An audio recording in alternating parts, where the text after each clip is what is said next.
What is going on, Don't Unfriend Me Nation? Yes, we are an hour and 40 minutes late. This is by far the latest we've ever been without scrapping the show, and I don't know what to say other than we lost power and all the settings that we worked all weekend to set. Every light, every camera, everything. And we had to start everything from scratch, and it takes a little bit of time. And then Amy had the same exact thing happen, and it's been a nightmare. So I want to apologize. I own it. An hour and 40 minutes. We're going to give you a show. Amy may not be able to stay for the whole thing. Olivia may not be able to stay for the whole thing, but I will be here for the whole thing. So clock us that we're 20 minutes early for a late show. Our West Coast people get a treat. Our Central and Mountain Time get a treat. East Coast, it's going to be a little bit of a late night. So let's rock and roll. Amy, how are we feeling? Great. Okay. Sounds good. Fantastical. Good. All right. Fantastical. All right, folks. We're going to see you in about 30 seconds. Olivia, you good to go? Yep. Good to go. All right, everybody. We are just going to go right to it and kick right into it. So we'll be right back.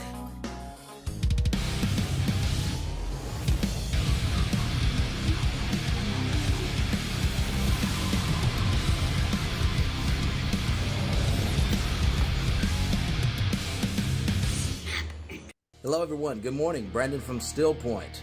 Just wanted to give you guys an update on everything going on. Give a big hell yeah to Matt Spear from the Don't Unfriend Me show. The Barry Morgenstein photo shoot. There's Leroy.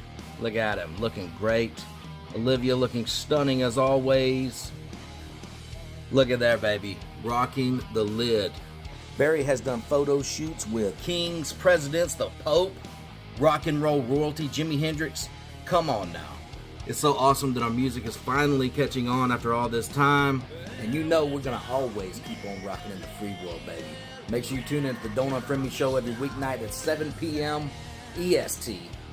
The new stuff is dropping on all platforms very soon. We got it uploaded now, but we're getting on the Spotify playlist. You know how you have to do that.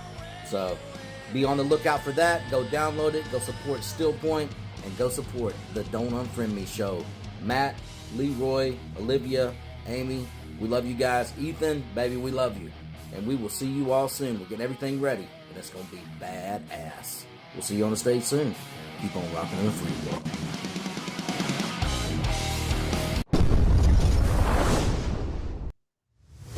The DUM Show, May 16th, 2025, 6 p.m. to 11 p.m.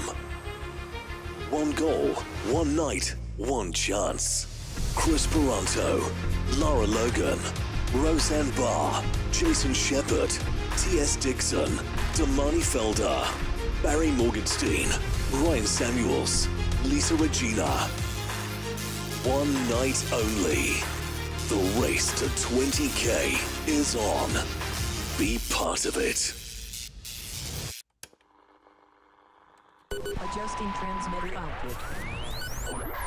This is the Don't Unfriend Me show with your hosts, Matt, Leroy, Amy, and Olivia. Geopolitics, military analysis, and election coverage. Coming to you live on all major social media channels at The DUM Show.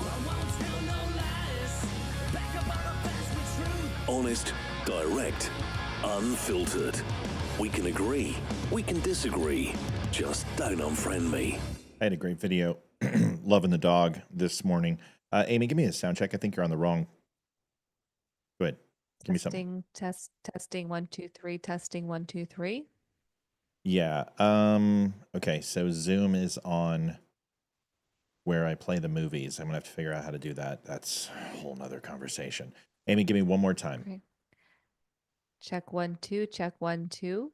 Yeah, you should be coming in pretty good. Yep, we're on the same level. Okay, so you're coming in over my movies. So if I have to adjust the movies, no, but yeah, I got some sun today, so this should be interesting. The Greek is going to come out of me. Welcome to the Don't Unfriend Me show. This should be a lag-free show. The cameras should look about as good as they did this weekend, but we had to reset everything, and it took a long time. And I will tell you, the patience of the Don't Unfriend Me show, along with the kids, was incredible. Everybody worked together. Jason was an unsung hero in the background helping out with Amy, and then my kids were awesome too. So I want to thank everybody for that.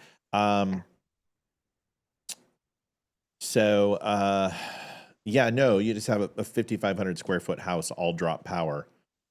And the thing is that they do have backups, but the backup failed too. So all the settings in the cameras went and toast.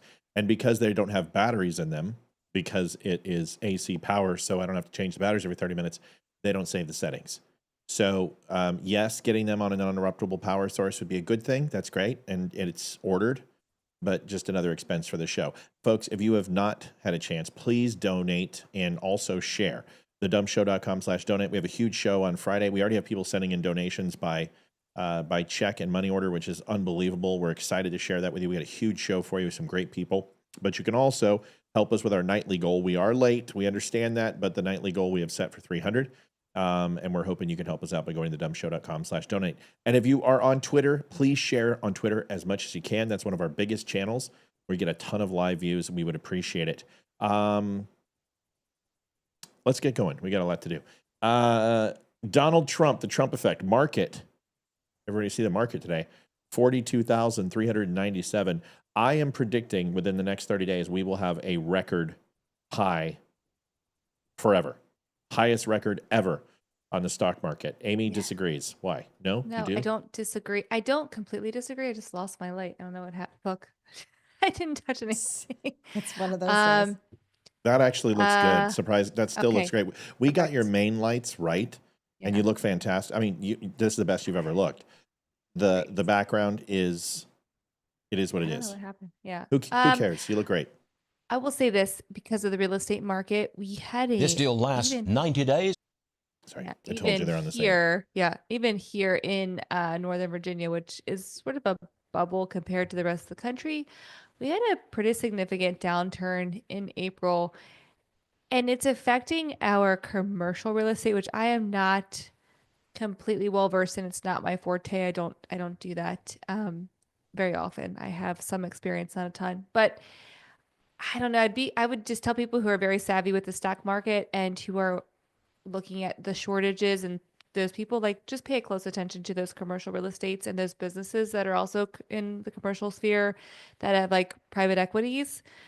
Just pay attention to that. I'm not giving advice because I don't know anything about this, but I'm noticing some trends that I noticed back in 2008. And I think we're seeing like a sort of a duplication. I don't know. Again, I'm not an analyst and I'm not an expert, but I'm just seeing some trends happening that are concerning to me from like. But wouldn't the lending bubble have a lot to do with that? And didn't we put things in place? It has nothing to do with private real estate. Like what I'm doing, it's nothing to do with that. It's more of the private equities, the people who have come in to buy these big businesses who have been taking out loans for those larger businesses, like companies that are now folding, that are profitable companies.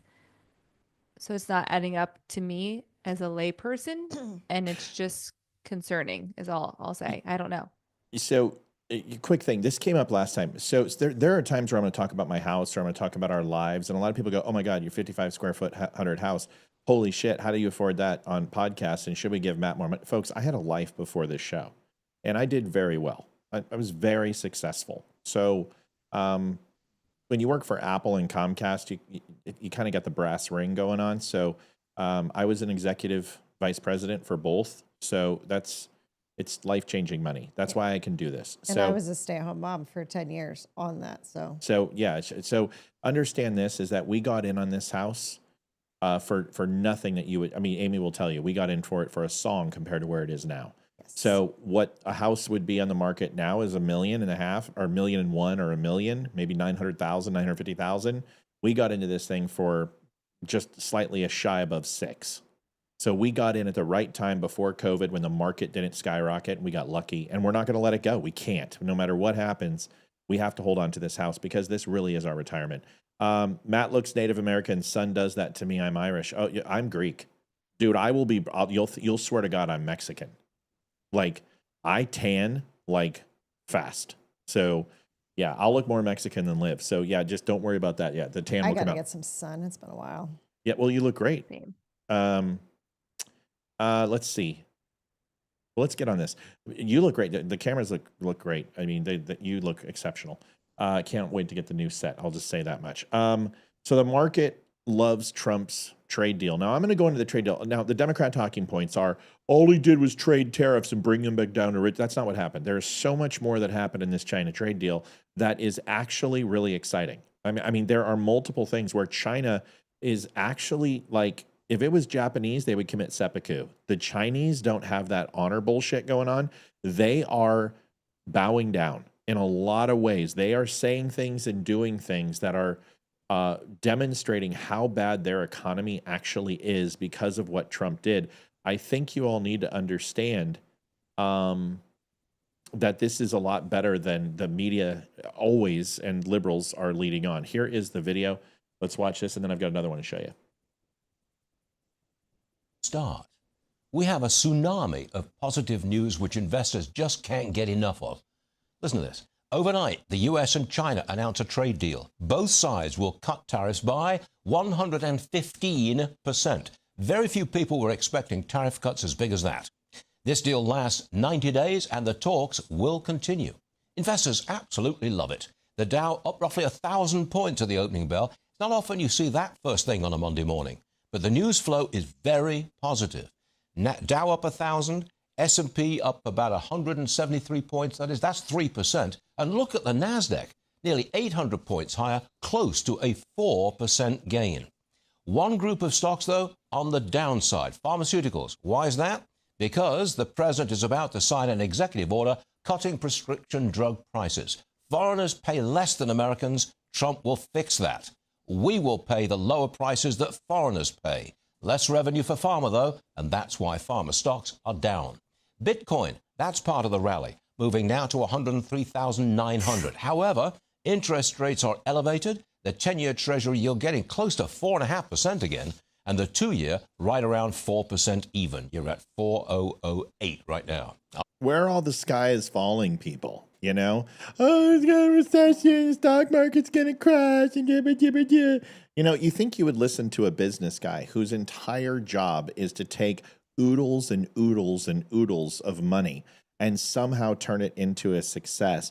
He either A, knows it himself, or he knows how to listen to people. That one video is something obviously I wanted to show you, but I want to show you another one. This is focused on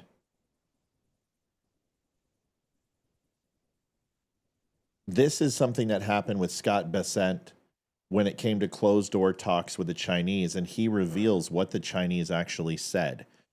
This is so revealing and telling, and when I get into the specifics of the trade deal, which everyone was flipping out on, oh, you're coming on here and ripping me apart, and I'm like, you guys don't even know what you're talking about. All you're doing is listening to MSNBC. Just listen to this real quick, and then we can talk about the specifics of the trade deal, and then I will open it up for comment with everybody. Here it is. What has to happen is it has to be fair for the American people. But in January 2020, President Trump produced a template. We had an excellent trade agreement with China, and the Biden administration chose not to enforce it. The Chinese delegation basically told us that once President Biden came into office, they just ignored their obligations. So, we already have a large framework. The other thing to remember here, Jonathan, is that this is a pause down to 10%.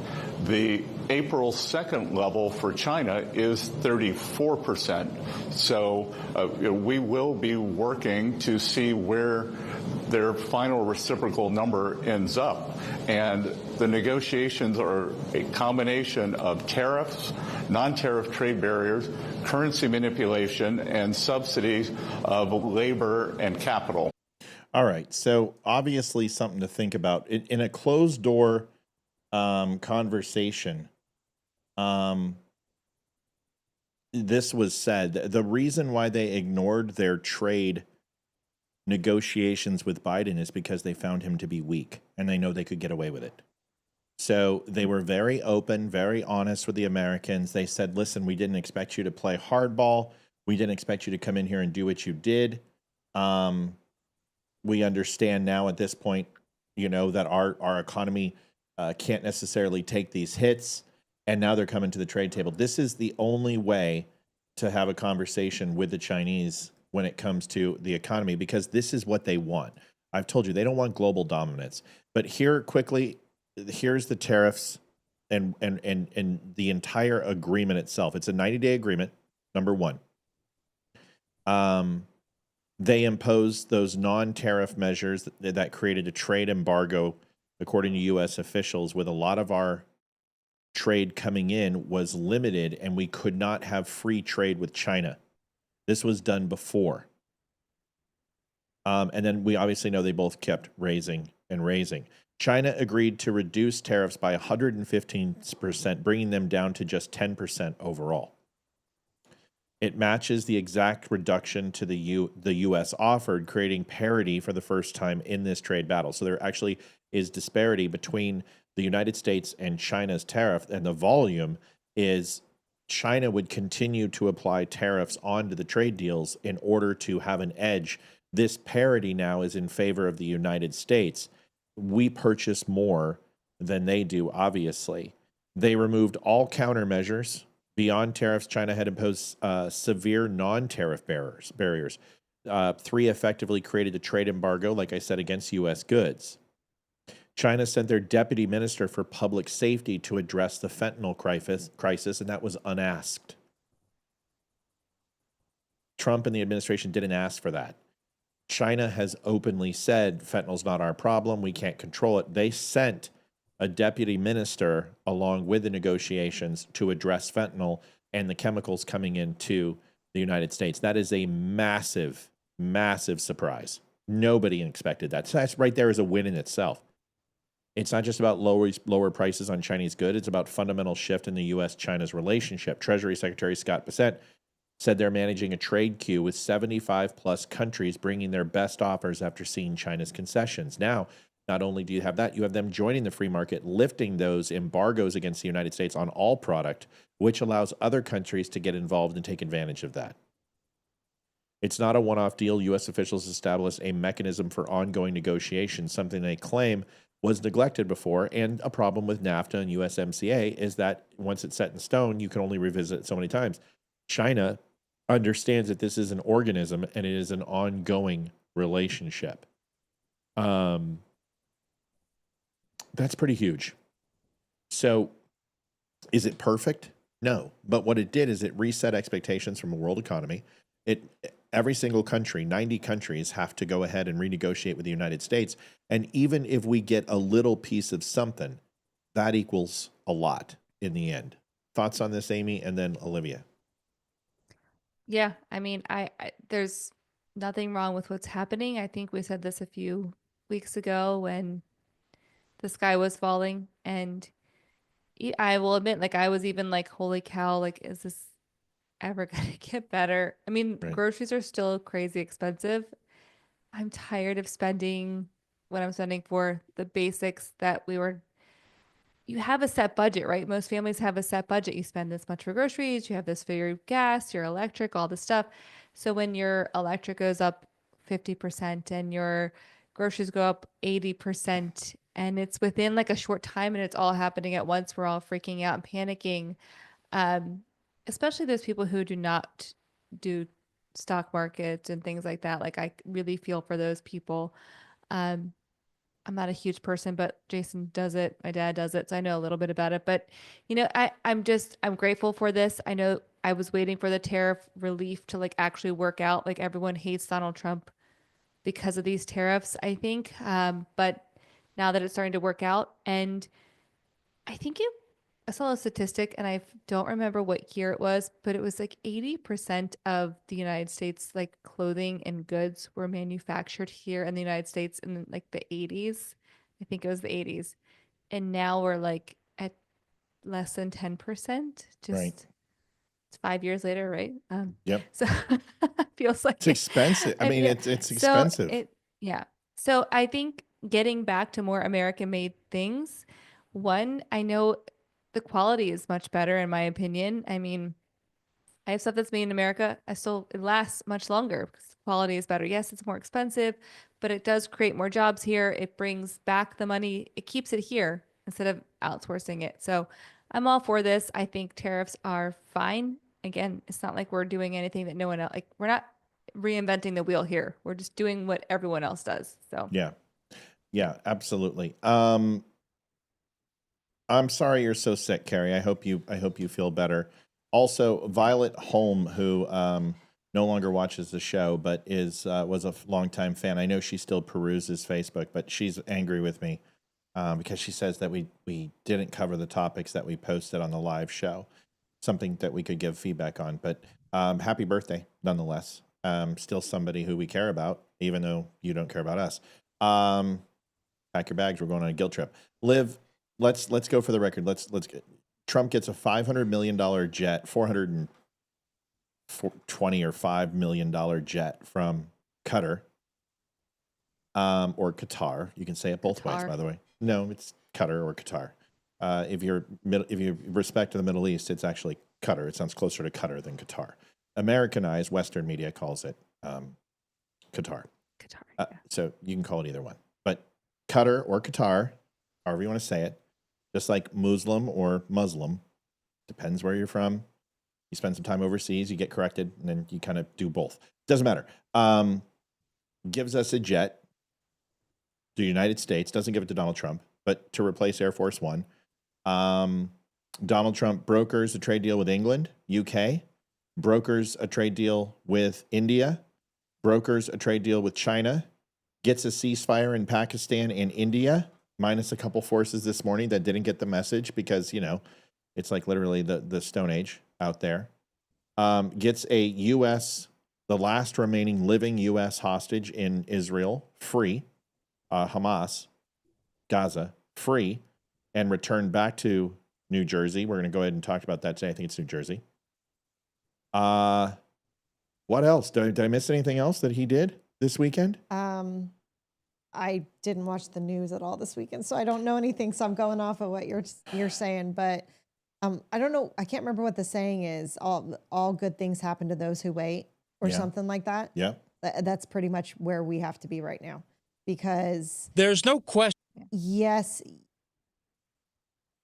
I don't think it can get any worse than when Biden was in office, but it's going to have to kind of stay where it's at for it to get better. Because he's not a miracle man. He can't snap his fingers and switch everything overnight. We have to let him work, and we have to let him do his job. And he's doing his job. And we are starting to see some differences. Eggs were under $5 a dozen for the first time since November. Oh, we also did medicine, pharmaceuticals. A national mandate where that the lowest price in the market has to be applied to the United States, and that's because of our buying power. It's incredible. Yep. Go ahead. I'm sorry. Oh, you're fine. No, that's also another thing. That's great. I think that his haters are going to be haters, and no matter what he does, if he walked on water and turned it into wine, they would still have something to bitch about. Yeah, that's pretty much. They're going to hate him no matter what, and they're going to spin it no matter what he does. So, but for realists, it's getting better. It's slow, but it is getting better. And I don't think our grocery prices are ever going to be back to where they were when we lived in Texas. I think that's fair. That's just not going to happen. But it would be really nice if they went back to where they were a year ago, because it's definitely a little bit more money than it was a year ago. I'll be honest with you. I don't think that it's. I think for the first time ever in history that I believe this is that we can get food prices down, and it's all about energy. And I truly believe that more than anything. Donald Trump is literally controlling the oil market right now and keeping oil purposefully low. And he understands what that's going to do to the Texas. We understand it's going to put a lot of people out of jobs in the oil industry. But you have to drive that price down. So the Middle East, Russia, and other energy providing countries have to come to the market, have to come to the table. And when energy is cheap, it drives lower food costs, it drives lower transportation costs, overall productivity. It gives you more money into overhead. It gives you more money into overall revenue, year-over-year growth. And the thing that I'm excited about is the annualization. Is I believe that when they annualize against 2025, 2024, these companies will see an increase in their gross margin. And that is when you're going to see hiring increases. That's when you're going to see that ultimately prices might come down a little bit in some areas. Food, as being a commodity, usually doesn't drop down unless there is a major reason for it to happen. And because everything equally kind of went up at the same price, that gives it the ability to come back down, because that's what usually bread goes up and then bread stays up, or orange juice goes up and orange juice stays up. But everything hyperinflated, it's going to give it bigger opportunity to come back down, especially with lower energy costs. You know, and it's not just, it's like, if you look at it, like I bought cornbread for one of our dinners this week. And I remember it used to be $2.19 a box. It's $2.49 now. I understand that's only 30 cents, but every single thing on our grocery list, and 90% of what I get the same thing every week, just whatever changes with whatever dinners we're going to have. And every single thing went up. So that 30 cents for cornbread, you take that with however many items you buy, and that's where you get a very, very increased grocery bill. Right. So, I mean, I'm just, the one thing, I'm just looking forward to eggs going down. I'm really sick of eggs being 10% of my grocery budget every week when they used to be like 1%. They used to be I used to get 18 for like $3 at Target. And now I'm like, do I go for the 18 or do I have enough money to go for the 18? Should I stick with the 12 this week? I don't, it's like, how many eggs do we really have to eat this weekend? But I don't know. I think you mentioned with Joe Biden how China had said that he's weak. I think we all knew that the rest of the world thought he was weak. And I think that's why I think other countries were just messing with us, because they knew Biden wasn't going to do anything. And I mean, it showed when they didn't meet him at didn't meet Biden at the airport for that thing, whatever it was, the World Conference or whatever, and then they put him in the back corner for the picture. I mean, they didn't even wait for Biden to get there for it to start. I mean, that just total disrespect. And to be honest, our president should be front and center of that picture. We're one of the most powerful nations in the world. We should be in the middle of that picture. So real quick. Yes. So Ukraine also and Russia talking about ceasefires and Zelensky doing that. The minerals deal was signed. Listen, Donald Trump is just doing everything he promised, and he's crushing it. And he's forcing Congress to vote. I mean, this is the exciting thing. He's forcing them to put legislation forward. And with these executive orders, he's saying, listen, I'm going to lay the groundwork. And if you don't do your jobs, you're all going to get fucking primaried. And I don't care, because I'm not going to be here anymore. So I really, truly believe he's making that impact. Somebody just said, Olivia, did you check the donation? She is, but she was talking. It came in. We've been talking on the same subject, so I'm going to put it in just a sec. I do have one more thing to say. Hold on a second. I'm not done yet. So I like it when you're excited. With all this hate against Trump, is it because he's showing all the corruptness our government is doing to us taxpayers? No, the hate against Trump has to do with the fact that the left can't stand him, and neither can the media. And it doesn't matter what he does. It doesn't matter what he says. It doesn't matter how great it is. I said it in my video this morning. If Joe Biden would have been offered a $500 million from Qatar, I tell you what would have happened. They would have said it is the greatest, energy efficient, capacity-based, safe for the environment plane ever created. And if it wasn't for Joe Biden's leadership in saving our democracy, we would never have a chance to fly to the sun. But with Joe, we can. But it's Donald Trump. There's nothing he can do. So now let me get this straight. Liberals are against lowering drug prices? Because shooting themselves in the foot. foot. Told us the tariffs were going to go ahead and raise prices and we're going to have empty shelves. Well, guess what? We may see a week or two of some lower shelves. There's no doubt about it. But guess what? That's back. So explain to me how he is going to apply the same logic to pharmaceuticals and force these people to lower prices to the United States so he doesn't create that false overall hold of gold, of silver, of fuel, and we just had that mention that gold and silver are down too. If you think that's not on purpose, it is.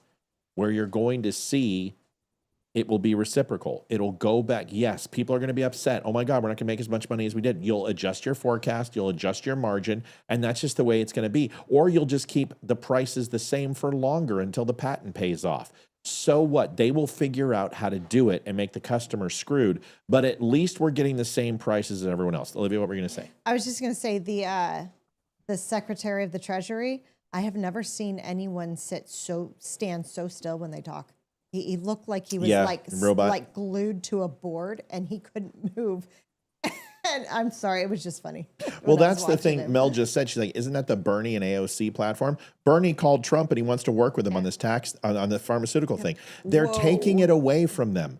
And Bernie and AOC are like, listen, we just want better, what we think is better. Now, we think it's batshit crazy, but they just want to have a chance to bring more social programs into the United States. That's what they want. That's what they're looking for. That is what socialism tries to do, is expand government power.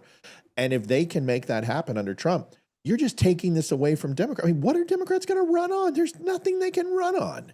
Amy, your thoughts on this? Anything else before we move on? Yeah, no, I absolutely think that the Democrats are doing a disservice to themselves at this point. I think this is a great example that Republicans, by and large, are willing to work with the Democratic Party. We're willing to kind of meet them in the middle by doing these things that they've been asking for. And their toddler tantrums is just proof enough, I think, for a lot of people to go like, okay, we made the right choice in voting for Donald Trump. They may not love him as a person. Crap. Hold on. I'm not close. I'm like, you're just falling. You look like a leopard. Arm falls off, nose. I'm just having a Monday. I don't know. What else to The say. picture looks great, and it did look really cool with the lit background. But you got your lighting perfect. Like, I don't know if you had like a timer or something. I don't know. But anyway, it's. I think this just goes to show that we're trying to make everyone happy. And I say we, like I'm working with Donald Trump. I'm not. I really think Donald Trump is for the people, and I think that's evident by the things that he's doing. And I just really believe that some people have such hatred and like a veil over their face that they cannot see that he truly is for our country. It's not about him versus us. He really wants to make America truly the best country in the entire world again, because we were that way. Stop yawning. I'm yawning. I'm like, dude, I had one of the longest days, and it's just getting started for tonight. So yeah, I'm a little tired. So not gonna lie. But it's going to be a real short night if we can't hit some donations here tonight. I'll be honest. Listen, a lot of people are asking, why isn't this being turned into legislation? I kind of like this. That looks. See how good that looks. We all look really good. We need the new set, but Trump is kind of doing this is like an experiment. Yeah, and he's putting a little bit of this. It is like a recipe. Like he's got the chicken pot pie recipe, but now he's like, okay, I'm gonna add a little bit more chicken stock, or I'm gonna add a little more flour, or I'm gonna go ahead and bring in more cornstarch, or I'm gonna add a couple pieces of dark meat to see if it increases the oil and viscosity of the pot pie. No, it's not oil, but you get my point. So the whole process is like baking a pie, and he is seeing if it works, then giving everyone a taste. And some people are like, oh, I don't like the way that tastes. It's like, hold on, give it a second, see if it grows on you. And then when they get some KPIs and some key performance indicators to go, okay, this is working, then we put it to law. This makes sense. He's feeling it out. He's trial and erroring. And this is going to give, in my opinion, within the next 6 months, the Congress to just flip the switch. They're waiting. If they pass everything now and propose legislation, it's not going to carry over into the midterms.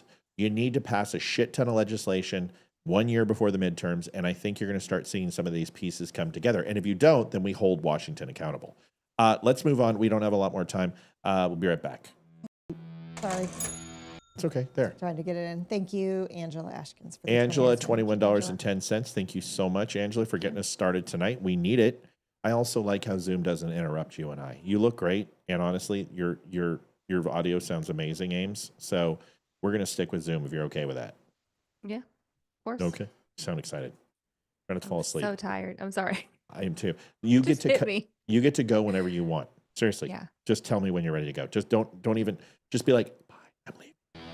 The DUM Show I is start built nodding on off. real conversations, raw, unfiltered, and fearless. Big Tech didn't like that. Facebook pulled our funding, tried to shut us down. But for over a year, you, our incredible viewers, have kept us going. Your support, your donations, your time, it all matters. Most of you spend 10 plus hours a week with us. Compare that to Netflix, maybe 5 hours a month. We believe we're worth that time, and we hope you do too. But listen, we don't want giving to feel like a burden. We want it to feel good. So take a second to ensure you're in a good spot. If you're in a place to give, that will be amazing.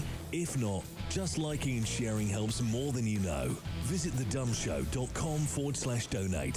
Whether it's PayPal, Venmo, or mail, every bit helps to keep us going.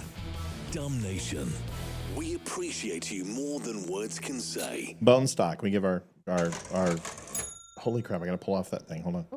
Sorry. Charity Lamb donated 5. Hi, Matt and Olivia, Amy. Just getting here. I'll go back later and catch up. Thank You you. didn't miss much because we Yeah, just you didn't miss started. much, Yeah, Thank you, Charity. Yeah. long story, Charity. Thank you so much.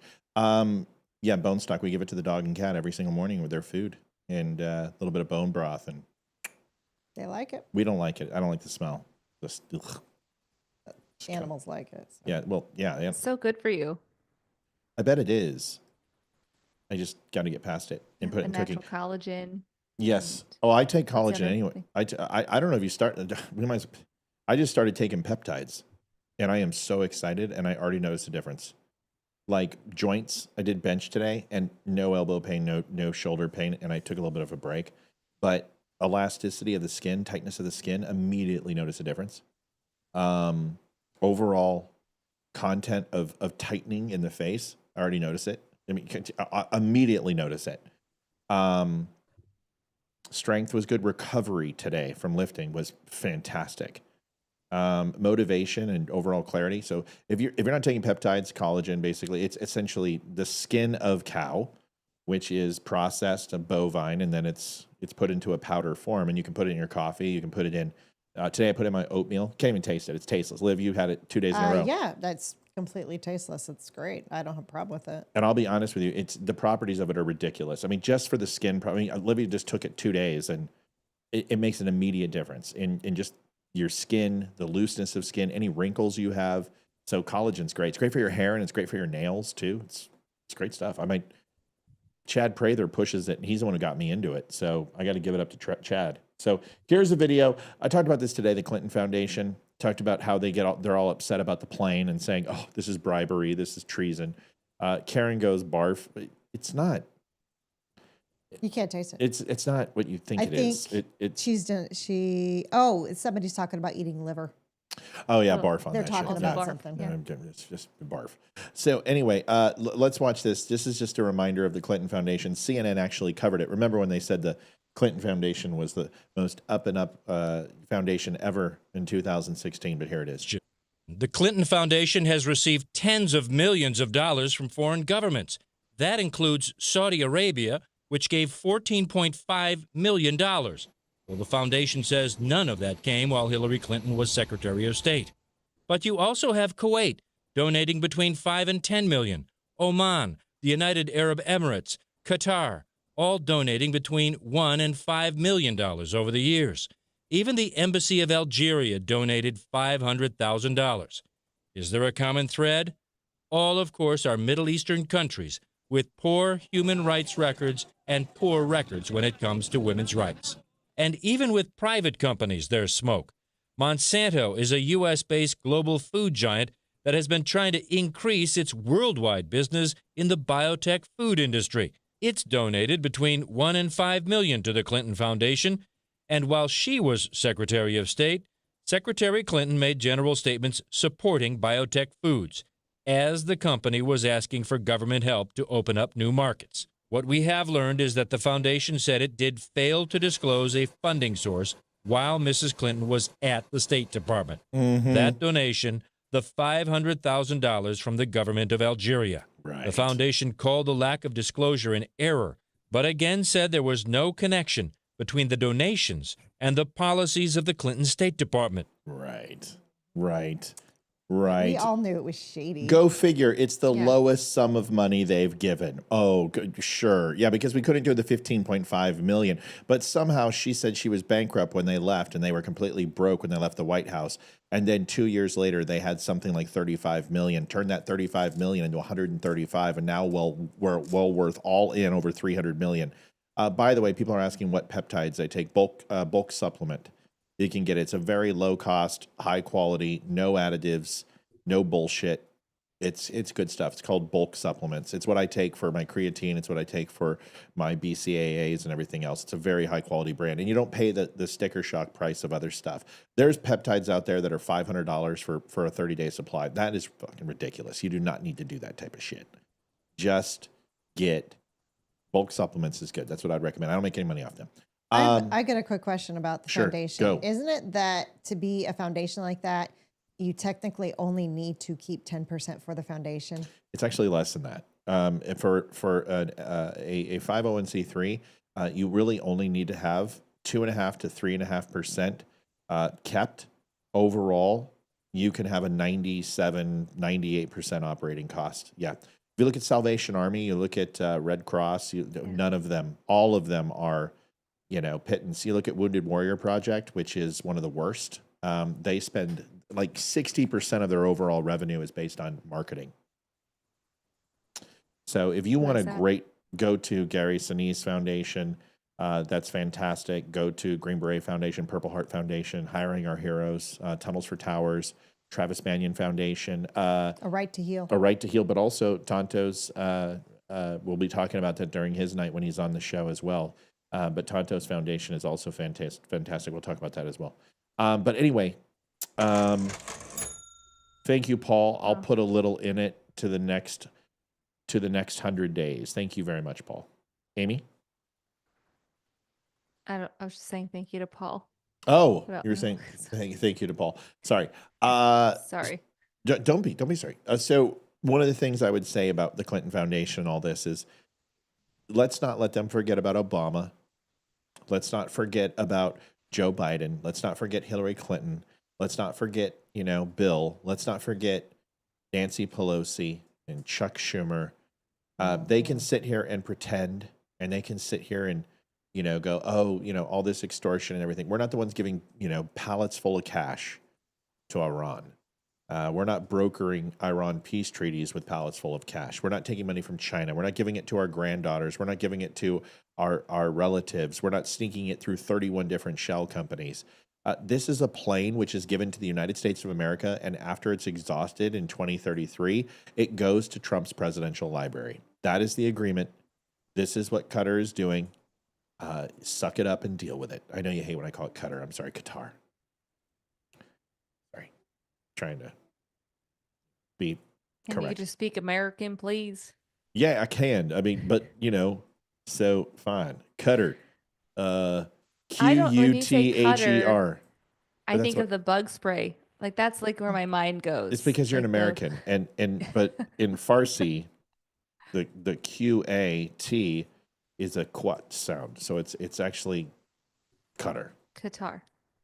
No, it's Qatar for Western civilization who are idiots.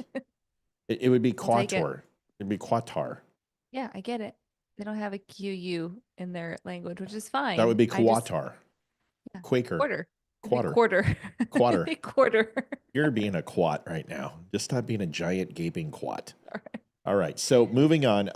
The disdain for white people shouldn't surprise anyone, but South Africa is going through a lot of crazy stuff. Now, I'm not going to say that white people don't deserve a little bit of hell in South Africa, but I think the last 20 years and has kind of like, apartheid's been, listen, it's like, what are you going to do? You're going to go ahead and start, doing the same thing. But I want to be clear. Mass genocide isn't taking place in South Africa against white people. Okay. I know what Donald Trump said. It's not mass genocide. However, it is mass intimidation and violent attacks which have led to murder. There is no doubt. But if you're to take the overall population of 79 million people in South Africa and whites own like 89% of the farm, from commercial to industrial type farmland. And you look at the number of deaths of white people based upon who've worked for farmlands, it's on average anywhere from 59 to 80 a year. That's a lot. That's a lot. But it's not genocide. Okay, so let's just be honest. However, now let me finish. The systematic targeting and essentially the scaling of violence is increasing at an exponential rate, and it's government ran. So therefore, it does qualify under the terms of genocide based upon that it is a government who is eradicating or eliminating a group of people based on race, no matter how many it is, whether it's one or whether it's 1 million. And that is where we have to be very careful. So when Donald Trump says it's genocide, he is technically correct, but the numbers don't support what the layman thinks about when we think of genocide. Okay, we think of like the Kenyans who are being wiped out at, hundreds of thousands, and well, not 100,000, tens of thousands annually. That's a little bit different, but still qualifies, and they have a right to seek asylum based on those conditions. Amy, go ahead. Okay. I personally know several families that have fled to the United States. Yep. I've helped them with their housing needs here. Yep. They did not leave because of a fear of genocide. So I will agree with you there. However, they have basically no rights as white people in South Africa. They can't.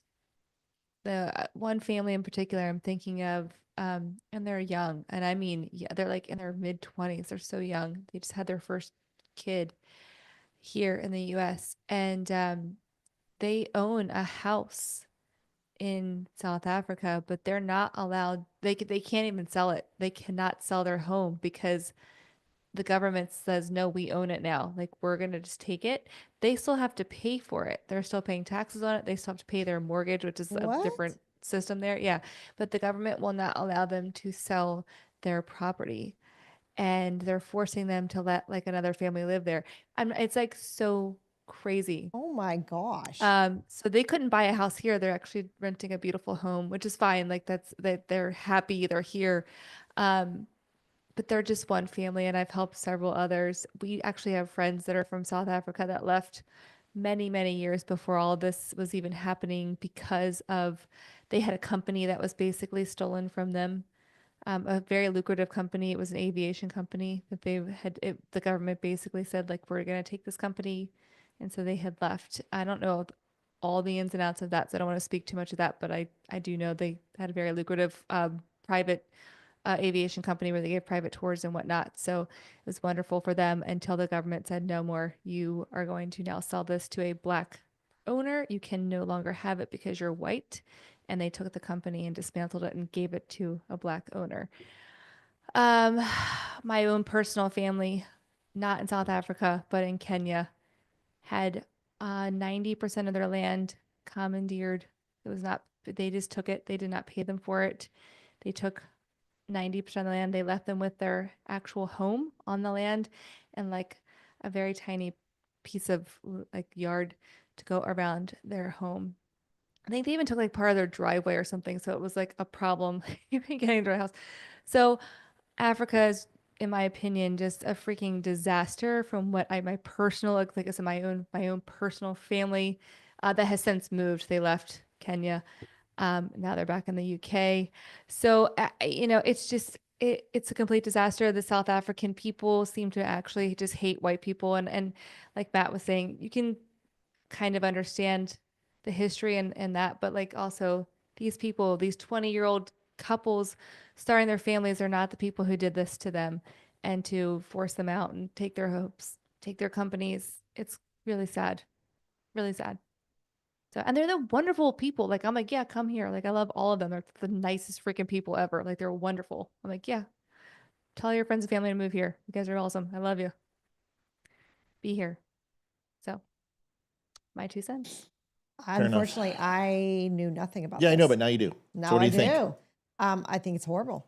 I think It's absolutely horrible. I don't think any people should be treated that way because of their skin color. I think it's just, I mean, this is the 21st century. Come on. Let's all grow up a little bit. But honestly, the things that we've seen in the 21st century, I'll be honest with you, they talk about black fatigue. I'm getting a little fucking sick of black people. I am. And it has nothing to do with their skin color, but it has to do with their actions. I'm sick of them voting for Democrats. I'm sick of them allowing this type of shit in their neighborhoods. I'm sick of them constantly talking about reparations. I'm sick of them talking about slavery, like somehow it's some sort of pertinent thing today. But I'm also sick of white people. And I'm sick of white people sitting here and bitching like they have it hard because black people get to be a little mermaid. I'm sick of people sitting here and talking about and saying that I don't have to be reflective because I wasn't alive. I'm sick of white people talking about crack but don't talk about meth. I'm sick of them talking about how 16% of the population owns 50% of the crime, but yeah, the other 50% is owned by white people. And yes, we exponentially are much larger, but we still need to own that we do a lot of bad shit too. I'm tired of all of it. So I don't care if you're black, brown, or indifferent, or a woman, or trans, or Jew, or Gentile. Just everyone needs to shut the fuck up. Your shit stinks. All of you. All of you. None of you are pure. None of you are perfect. None of you are good. None of you are next to godliness. And if you were, we would not have original sin. And we wouldn't need God. But we do. Because we're children. And we're pathetic. We're not godly. We're not omnipotent. And we have souls that need repair. But you're all sitting around and pretending that you're all fucking perfect. You're not. I'm a sinner. You're a sinner. Wouldn't you want to be a sinner too? So I just really am tired of everybody. I really am. And it's on all sides. You know, the one thing I love about this show is everyone can have an opinion and we don't get mad at each other for it. And if Damani came on right now, you know what he would say? He would, it's hilarious. I called him, I showed him the video of the promo for Friday, and I'm like, I just want to let you know I gave you top billing. And he goes, yeah, because if you didn't, you'd be, I'll call you a fucking racist. Yes. I love we have a responsibility just to take ownership of our own shit. We're not perfect. And Donald Trump isn't perfect, and he's not anointed by God, and I'm not perfect. I'm sick of just a lot of people. Matt has people fatigue. That's a very good way to put it. You know what? Here's what I have fatigue. I have a lack of accountability fatigue, where people will not accept responsibility for who they are. For instance, look at the ICE thing, where the Democrats went in there and forced their way into the gate. The ICE agents could have fixed that in a New York minute. You call the police. And don't open the gate. Problem solved. ICE doesn't get involved. You don't give them their moment, and they get arrested by the local police for trespassing. But instead, the ICE people said, you ain't coming in. I'm not letting you do this. And we're going to stop you because we're law enforcement. You should have removed yourself from the situation to not give credence and power to them. You should have called the police. That's what everybody should do. Because if you break into the FBI, the security task force of the FBI, unless you have a gun, will contact local authorities to have you removed. That's the way it works. The post office doesn't have a bunch of army vets from Vietnam jump over the counter and fucking zip tie you and put masking tape around you and cardboard boxes and wrap you up and ship you to Tibet. They call the police. So my point is that yes, those Democrats are a bunch of fud puckers, and yes, they deserve to be in prison till the cows come home. But you didn't need to make ICE the bad guy. And I guarantee Command said the same thing to them. You guys don't need to be going and doing that. Close the gate, call the cops, have them arrested, have them removed. Simple, easy, awesome. They rush the gate, then don't open the gate. Mm-hmm. Shut the facility down. Don't allow anyone in or anyone out until the police come. It's really simple. These are good decisions. But it seems that everybody is so quick to catch each other, mess it up, so they can have the headline. This is the type of stuff you get. That's just my thought. It doesn't have to be right or wrong. Just a thought. JD, thanks for another great Monday show. Show up on the 16th, Dumb Nation. Absolutely. Nobody is perfect. The only one that was perfect was Jesus, and we all know what happened to him. That's correct. This isn't going to make Amy or Olivia happy. Here is CNN talking about white people in South Africa. And I'll say it again. Listen, I'm a Stephen Biko fan. Okay? You haven't seen Cry Freedom? Go watch it. Great movie. One of Denzel Washington's best movies ever that nobody's seen. Go watch it. Cry Freedom. About Stephen Biko. I don't think I've ever seen it. Yep. And Kevin Kline is in it, which is, and he's, that movie makes me cry every time I watch it. It's just, it's amazing. Anyway, go watch it, Cry Freedom. But South Africa, most assuredly, was predominantly with apartheid, ran by white people. But I'm telling you, if you think that the United States isn't 10 to 20 years away from the exact same thing that's happening in South Africa, or England isn't with Muslim people, wait. If liberals, true leftists, got in control of our government, do you really think that they wouldn't be arresting people like me? Because I promise you, if we would have had Kamala Harris in office, she was going to start arresting dissenters. She was going to start arresting people who said and did things that they disagreed with. Because they already began under Biden, if you don't remember, when parents were asking questions about schools and calling them domestic terrorists. Listen to this video. Hi, baby. My puppy's here. Watch this.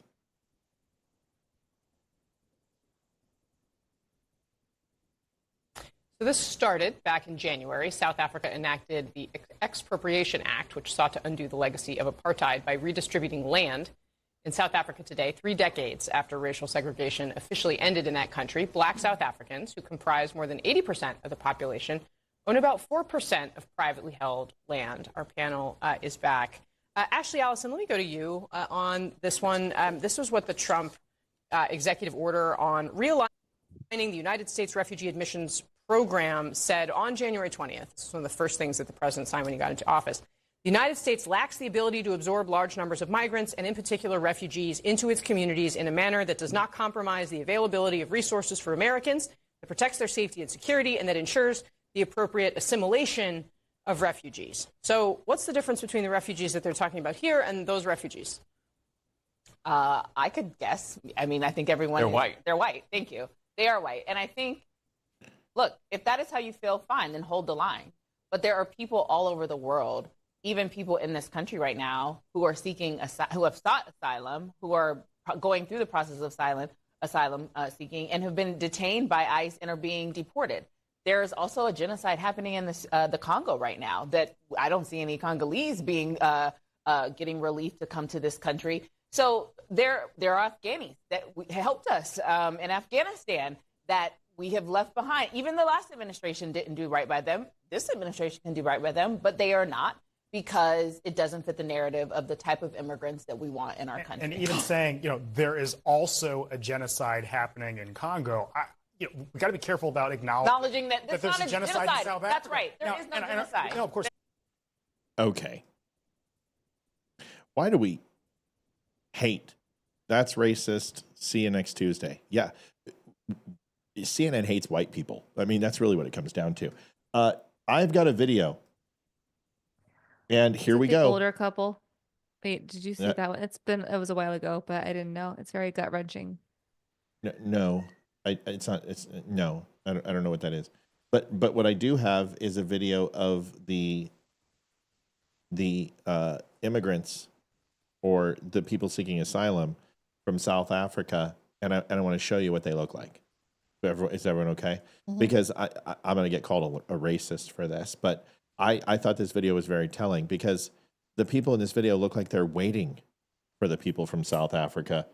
But these people waving American flags and having balloons and wearing normal clothing and having families are the actual people seeking asylum.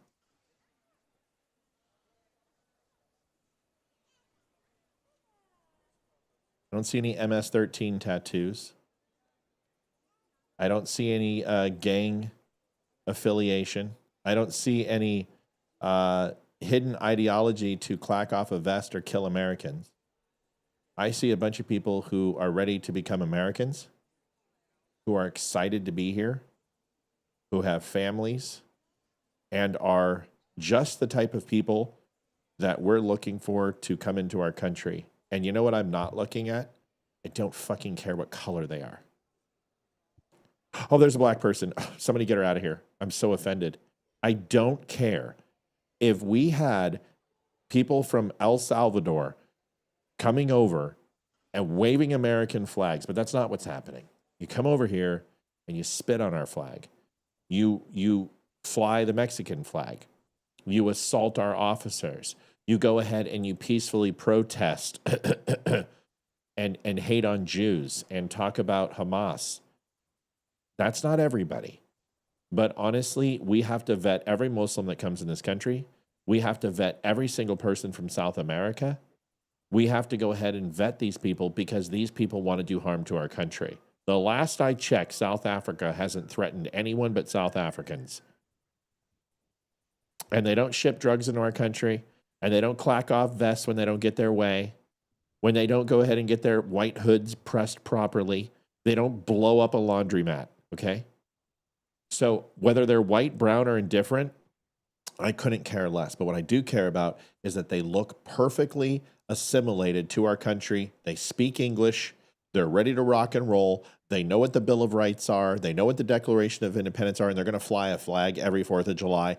Those are the people I want living next to me. It has nothing to do with their skin color. And I would assume that they're coming over here legally and applying for asylum. They're not jumping the border and running.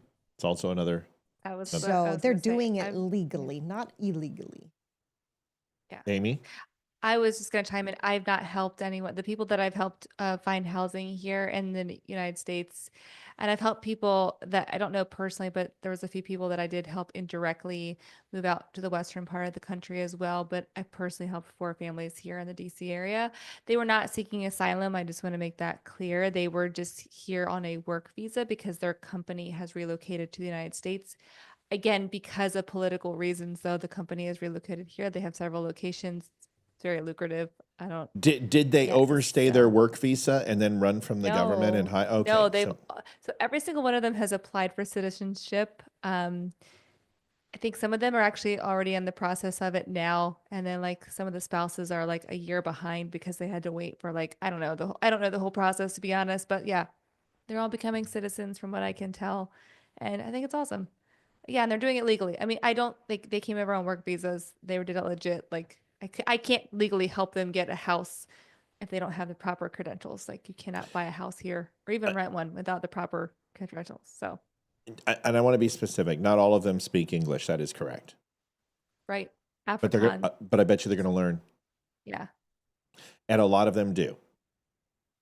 Because even in South Africa, English is the language of business and is one of the largest taught languages in South Africa outside of French and 1 or 2 others. So Afrikaans, right? That's like the big one. Afrikaans. Is that what it's called? Afrikaans. I think it's something like that. I don't know. It's an interesting language. I've never been to South Africa. I've been around it.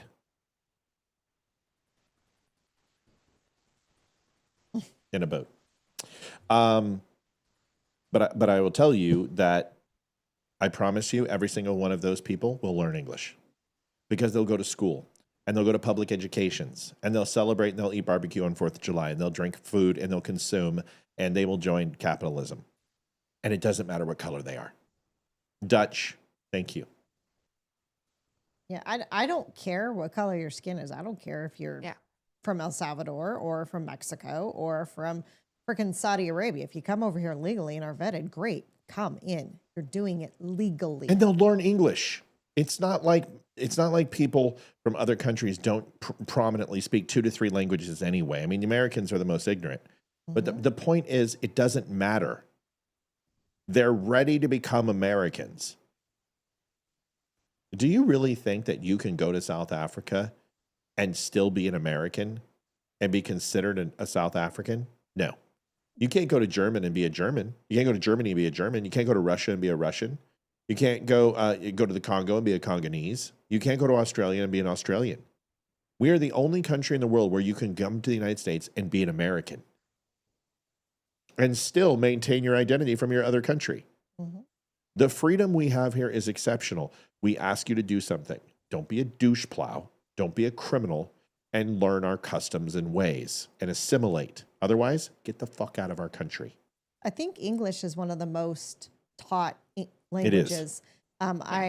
It is, hands down. I have a friend from the Netherlands who is here working as a nanny. And the first time I met her, I had no idea that I thought she was from here. She has her accent. Now that I talk to her all the time and I know her, I can hear it come out every once in a while, but I had no idea she was from another country. Yeah. And she's only been here a year. So since I've gotten to know her, I asked, they start at the age of 5 and in kindergarten teaching English, and it is mandatory throughout their entire schooling. Yep. So they are fluent in it when they graduate. What, Amy? It's just funny. It's just funny. The whole world caters to our language here in the United States because they teach American English in most other countries, but we can't learn a single other language. It's not that we here. can't. It's that we don't need. It's not that we can't. It's that we don't need to. Okay. Yeah. It- Well, it- it's true. They speak it- English everywhere. Yeah, they do. If you're going to travel abroad, there's English everywhere. There was English in Japan. There was English in Guam. There was in Belgium, in Russia, in Thailand, in Hong Kong, in Subic Bay, French Polynesia, in Greece, in Mogadishu, in Libya, in fucking North Africa, in Saudi Arabia, in Kuwait, in Iraq. It doesn't matter where I went. It's English everywhere. But more importantly, we don't need to go anywhere. We go and leave the United States on vacation. We don't, or we have business and then we learn a language. But ultimately, everything we need is here in the United States. We don't need to leave. So why do we need to learn another language? It's not about education. I truly believe you don't need it here in the United States like you do in Japan and do it in other places. Okay, that's all. That's all I'm going to say about that. Somebody said we have friends in South Africa. Very interesting discussion. Yeah, thank you, Chuck. I was in a debate about the Constitution and illegal immigrants. How do I counter the argument that the Constitution doesn't cover illegals? Because it does. Constitution of the United States. More importantly, the Declaration of Independence. That every person deserves life, liberty, and the pursuit of happiness. That is not only Americans. It's everyone in the world. Life, liberty, and the pursuit of happiness. The moment you step foot on U.S. soil, you have rights. What those rights entail are dependent upon how you step on the U.S. soil. And if you step on the U.S. soil illegally, you still have the right for representation. You still have the right of habeas corpus. You still have the right of due process. But the question is what are the established processes for that? Is that a full-blown trial? No. If you come in here illegally, you get a hearing or you have a process that takes place. And that process could be speaking to an adjunct or somebody who is in charge of processing paperwork. So when they say due process, they're talking about having a jury of your peers and a judge in a courtroom. That is not the way it works. So you have constitutional rights. You absolutely do. Unless you're declared as something other than a citizen. And if you are an adversary or if you are considered a domestic terrorist, your rights can be suspended based upon your associations. For instance, a government asset comes in here, gets caught spying on America. That motherfucker is going to Guantanamo Bay and he's going to get stuck in a hole and he's not going to get a lawyer. Not until they torture him for 6 fucking months. They won't torture him, but you get my point. So there are constitutional rights for anyone who steps foot on U.S. soil. But the extent of what we're saying is I deserve a full trial, fair, a full trial. I need a lawyer. I have the right to remain silent. I have all this.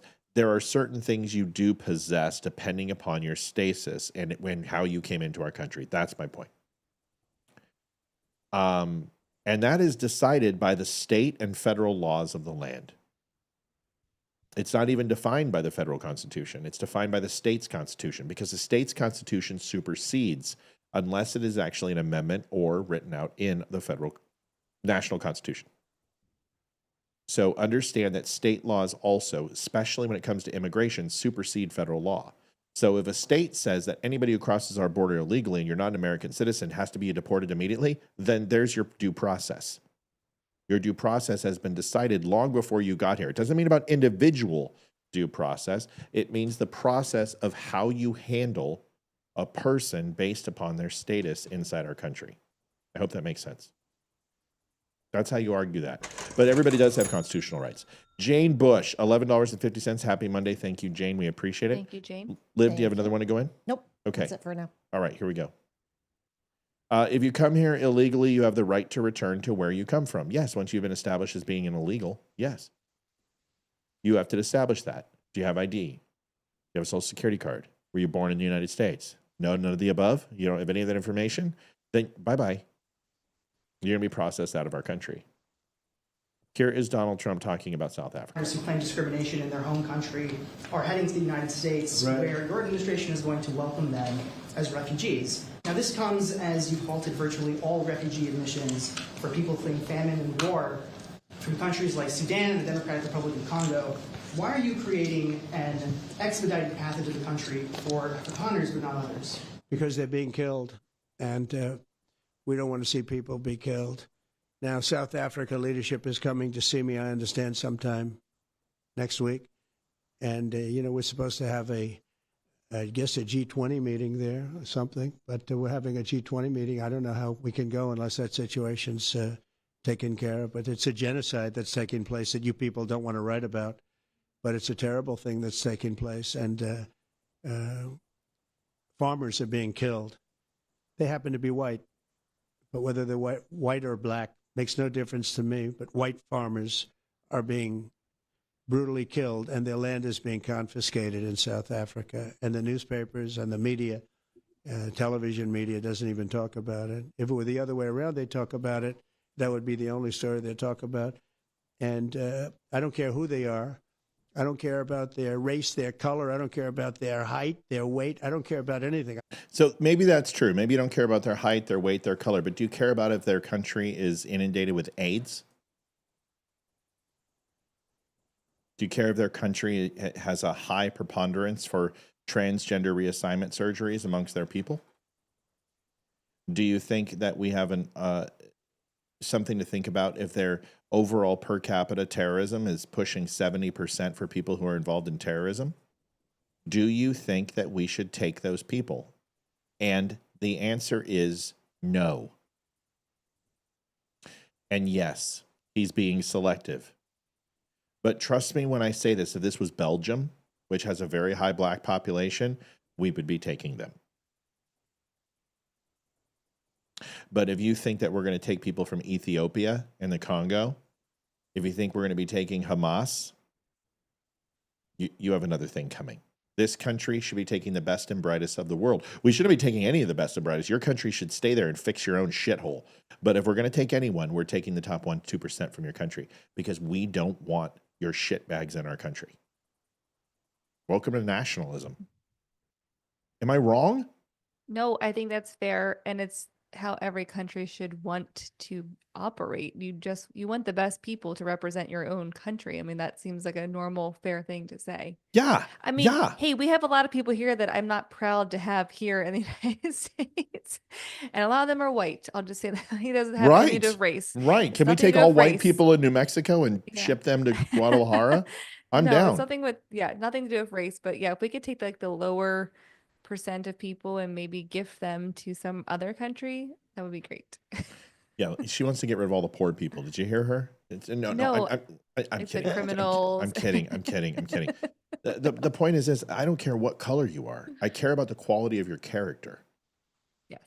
And I'm sorry that I don't want to bring people from the Congo who have a proclivity for taking a machete and lopping people's heads off to be my neighbor. I'm sorry. Right. I don't even want people who experience that. I don't want to deal with your PTS.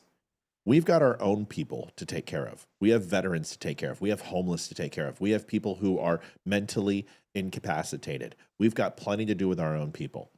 We don't need any more. And when you're choosing a football team, do you choose the guy who's 4'3" and literally looks like Pee Wee Herman? Or do you choose the guy who's 6'2" and it looks like he can go ahead and eat the offensive line for the other team? That's the one you pick. This is a football tryout, and we're not picking people who run a 7.2 40. Okay? Yeah. It's just not going to happen. Schoolyard pick. Old-fashioned schoolyard pick. Line up. Red Rover, send them back the fuck over. We don't want them. Oh, my. Is the video freezing on you? Get your official Dumb Show Sherpa throw and keep your feed warm. That's funny. Deborah Boggs, 1776. Happy Monday. Deborah. Thank you. It's a little bit of a slower evening, folks. I'm telling you, I don't know how much longer we're going to be on. We might have to cut I'm actually bait. I'm hitting. Oh, I'm like, Get out of here. Good can night. you even Bye. see, like, the- See ya. You're out. Oh, She's bye. Can I gone. say my 1 minute? Can I say my 1 minute? Yeah, you can. Go ahead. I was teasing. Go ahead. Get your minute. I really will go. I'm like, my eyes, I feel like I'm crying. I'm so tired, just like you guys are. No, I just want to say thank you to everybody. And sorry we were late. And I hope everyone had a wonderful Mother's Day yesterday. And I just want to brag that my kid got her first Holy Communion on Saturday. So we are so freaking proud of her. That is awesome, proud. especially right with the Pope, right? So, I mean, Oh my that's kind of gosh. huge. Same And day, we right? were so excited. We were so excited for church this weekend because of the new Pope, just really quickly. And we love our priest. I talk about him all the time. He's like the freaking coolest guy ever. That He won't come on the knows the show. freaking Pope. Like they got their first Holy Communion together. Oh, wow. That's cool. Did you Yeah. get like a little white smoke grenade when she was in her communion and fire that off and No. do the white smoke? I No, will that- show you guys privately the video of her. I'd like to see it. I saw the pic. You sent the picture. The pictures So are beautiful. adorable. They're like amazing. I'd love to see the video. But the picture of her receiving her actual communion is, I could not. I was crying because it's such a joyful moment for my family, but I could not hold in the laughter and started cracking up in church inappropriately. So I will just say that it was hilarious and All right. beautiful. So, We love but you. yeah, I'm That's your gonna go minute. to We're bed. I kicking love you out guys. because Yeah. I need to get off. Good night. Bye. Yeah. Love you. Good Okay. night. Love So you. Bye. yes, we Bye. love you I too. forgot to hang up. So Here, I got you. thanks. See ya. Love Amy. Sorry, folks. It is a late night, and I'm going to keep going. When you're ready, go. Liv, Yeah. I understand. Mel said the phone lines are not open. I can't do phone lines right now. Yeah. Like it's too late. It's been too long of a day. So we got to get this show done, and honestly, we got to start raising some money because we're getting our butt kicked. Let me just get rid of this. All right, slow night. But we knew it was going to be with the late start. Yeah. So yeah, if we get some movement here in a little bit, we'll keep going. Here's the video of the protesters in the ICE facility. They cut some cherry picking videos, but here's actually the video, which is ridiculous because they're like, "Oh, it was peaceful and we were invited in." I'm like, "Oh, that sounds familiar." That kind of sounds like J6, doesn't it? I mean, it was a peaceful protest. We were invited in. Wait a second. If that didn't work for J6, why is it working for you? Here's the video.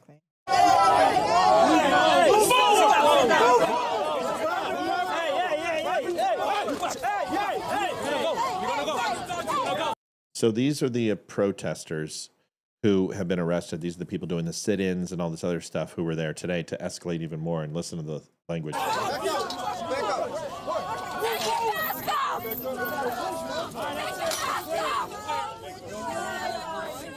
Show your face!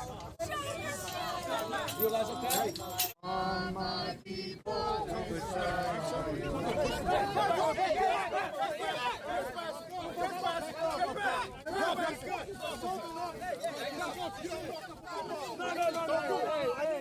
Hey, you keep escalating. You keep escalating. Stay there.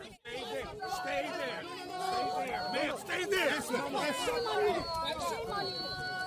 Come on. Asma. It's the same ones. It's the same ones.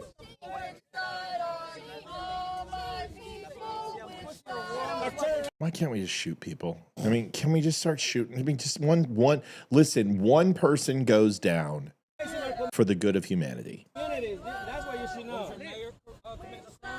Is he wearing a Cantati club? What the? That's what I was saying. They're terrorizing our communities. That's what you should know. Don't let them out. Sure. Right, I'm gonna throw up. People are stupid. All right, I don't want anyone shot. Whatever. Vince Colonnese was on Bongino's show and he had an But interview. there's this concern in regards to accountability for the State Department coming and what is going to happen in the future when it comes to lawlessness, and are we going to be making some arrests? It's an interesting interview. Give it a listen.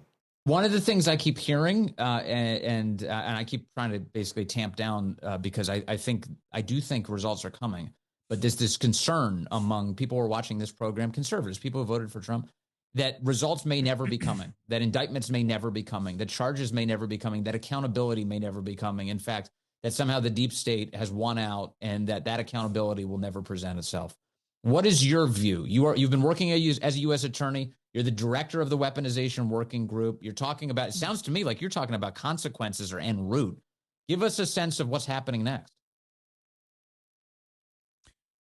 Vince, it's a little bit of the same answer earlier. First of all, I'll tell you, as a prosecutor and a U.S. attorney, things didn't move fast enough for me too. Like I wanted things to move faster, right? We open an investigation. It seems to take forever. You know, one of the investigations we've reopened and put energy into is the pipe bomber. You know, a pipe bomber, it's insane. It's insane that in the greatest country in the world, we have 2 pipe bombs at our 2 largest political parties. We don't know who it is. It's insane. And I will say, Bongino and I have put focus and resources on this, and they got a bunch going on. But it's insane to me. I'm like, make it faster. Fix it tomorrow. I'll tell you a quick story. When I got in the job, I got briefed on something. They said, we have a spy for China at the Fed. And I said, is this a joke? That sounds like out of a movie. There's a spy for China at the Fed, leaking stuff to him. And they said, we think we might arrest him like 6 weeks from Monday. And I was like, really? Can we get him like tomorrow? Why are we waiting? Like, isn't there a chance he gets on a plane and goes back to China or goes to China? He's American. And so they arrested him a couple of days later. So one thing we can do is demand speed, and we're trying, but it's frustrating. But I'll go back to this. You can only have, we will get beat by the system that wants us to only litigate and play ball in Article 3 courts, right? You got to deal with all these judges and appeals and the president's been clear. He always says we're going to abide by the rulings and all that. He doesn't. I mean, I might be more frustrated than he was if I was him. But here's the thing. What we got to do is start showing and holding. In other words, I'm going to tell you right now, I'm going to be on your show 20 times, and I'm going to say, yeah, we're asking about weaponization because we found this. And I don't care when a prosecutor says, oh, you might be endangering a prosecution. No, that's making me hold the truth for a time where it won't matter. Because 3.5 years from now, the truth won't matter. You need to know now. You need to know why and now. So I think, again, we're back to this thing. Get the truth, transparency, and then hold accountable prosecutions. But you can't just do prosecutions and wait to tell me the truth because time is passing and people are distrusting and it's not fair. So I know people are frustrated. There will be more, but more importantly, you're going to know more really quickly because I start a week from Monday. So that means, Ed Martin, that you and I are going to be talking a lot in the weeks and months ahead, right? You bet. Okay. Yeah, when I got this position, I was told by the White House, they said, and you can be out communicating about this in a way that we really need because the weaponization is such a big priority. We've got to get confidence in our system. People got to know. So yeah, I look forward to it. I love it. Like, I'll take that all day long. And now Judge Janine is in the seat, Ed Martin there. And I love that Vince Colonnese is doing so well. He is such a good dude. He really is. He's very nice. Yeah, Vince is just a kind man. Wicked smart. Someone needs to work on his set. Vince, seriously, dude, my set looks 10 times better than yours. And have you reached out to him? I haven't. I don't want to do that yet. I don't want to do that. He just got there, and I don't want him to think that I'm trying to tread. But I will help you with your set, bro. It already looks like you tried to make it look like mine, but it doesn't. So if you need some help, let me know. I can come over and help you with your set. Anyway, we'll be right back, folks. We got to get some donations in here, or otherwise we're going to be out of gas. We're way past our time. We're not even done. We're only in the first hour of our segment. It was a long night, hard to explain. Yes, I got a little color. Went out in the sun today and trying to be a little bit more healthy and getting out in the sunshine. So I'm already kind of beat, but hang with us. May 16th, 6 p.m. to 11 p.m. One night only. The DUM Show is hosting a night built on something real. No filters, no corporate sponsors, no gatekeepers. It started with a simple offer. A longtime supporter asked what it would take to build a real studio. A place where conversations stay honest, not bought and sold. He didn't just ask. He promised to match every dollar donated that night up to $10,000. The call went out and the right people answered. Chris Tonto Peronto, Benghazi hero who fought through the night when leadership abandoned them. Roseanne Barr, the voice Hollywood tried to erase but never could. Laura Logan, the journalist who exposed corruption and never blinked. They're not coming for a paycheck. They're coming because the fight for truth is still worth showing up for. And they're joined by T.S. Dixon, Damani Felder, Barry Morgenstein, Lisa Regina, Ryan Samuels, and Jason Shepard. One night, one shot to show that real voices still matter. Follow along at The DUM Show and get all the details at thedumshow.com. The race to 20K starts now. Be part of it. Sorry for the low energy tonight, folks. We're trying. Good news is the cameras look good. Good news is the set looks good. Everything looks great. And there's no lag. Zero, which is the best news, which means we solved the computer problem. Now we know what to do. Now it's just getting our lighting consistent, and I think we've got that down. Man, I was only in the sun for 10 minutes today, Livy. 10 minutes. Mel, we love you. Thank you so much, Mel. I want to turn phone lines on, but kid, I don't have the energy tonight. I literally don't. Thank you very much for that. But yeah, 10 minutes in the sun, and I got... That's what happens when you haven't been in the sun in like 6 years. Thanks. I haven't had a vacation in 4 years. It's been a long time. I would probably be the same way, to be completely honest. Well, but I tan up quick anyway. So and Virginia's sun's strong. It's not a weak sun out here. Yeah. All right, let's get to it. Israel American hostage now in the hands of IDF and now home. I've got the videos. This is a tearjerker. CNN actually had to give Trump credit. Go figure. Here it is. Not by the Israeli government, but by the United States to get this American citizen out of Gaza, what it means for the other hostages who don't have American citizenship, who just have, in many cases, Israeli citizenship.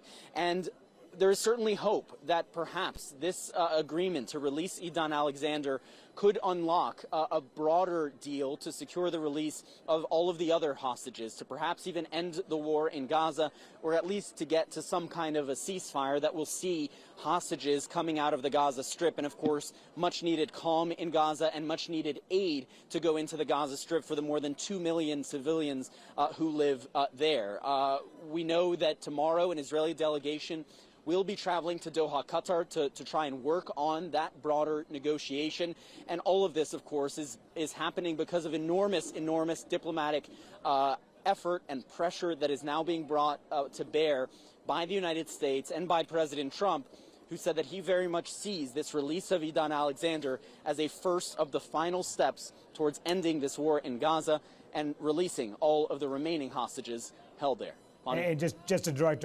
So CNN decided to go ahead and tell the truth for once, which is nice, and give credit. But this is pretty touching. Here is the point where Idan Alexander's mother got to hear this, and her name is Yael Alexander, and it's been 584 days of captivity. I want you to imagine if this was our child and try to keep the tears held back. Listen to this. Oh my God! Oh my God! Oh my God, Idan! Idan?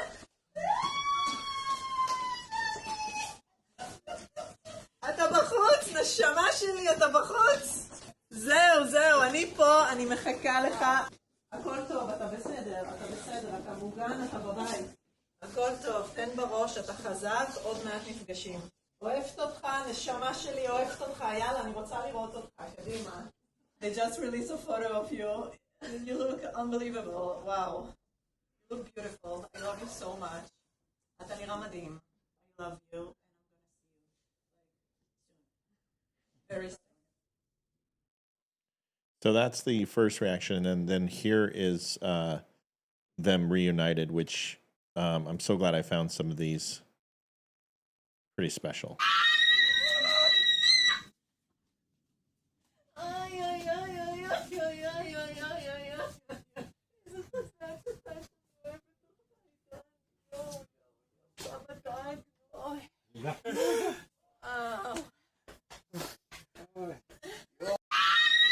That's sweet.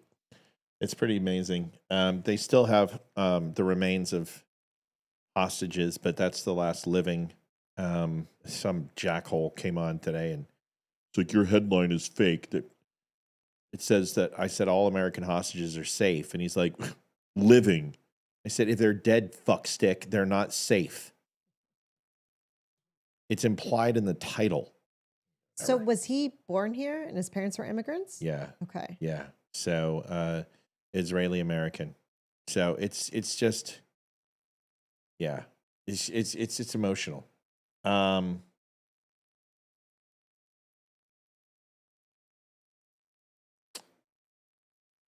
So Donald Trump had just a moment that I want to share, and I don't even know what it's about, but there's one of these every day, and we'll go from there and listen to this.